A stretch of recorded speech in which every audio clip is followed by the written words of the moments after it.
TMC বলছে CPM খারাপ, CPM পার্টিটা বলছে টিএমসি খারাপ, আর বিজেপি বলে যে পার্টিটা রয়েছে ও বলতে চাইছে যে এই দুটো পার্টি খারাপ। তাহলে ঠিক পার্টি কোনটা? ঠিকটা কে বলছে?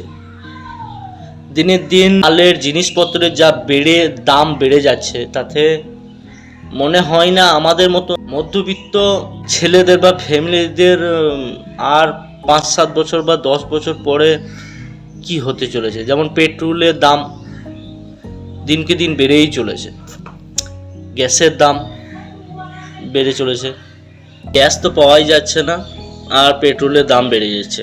যা শুনছি তাতে বলছে 150 টাকা লিটার পেট্রোল হবে। মিডিয়া কি করছে? মিডিয়া করছে তোমার কোন মন্ত্রী কোন তরকারি দিয়ে ভাত খায়, আচার খেতে ভালোবাসে, নাকি কে কাকে চকলেট খাওয়াইছে, কে কাকে পার্কে নিয়ে যাচ্ছে, কে মাথার হাফ চুল কেটে ফেললে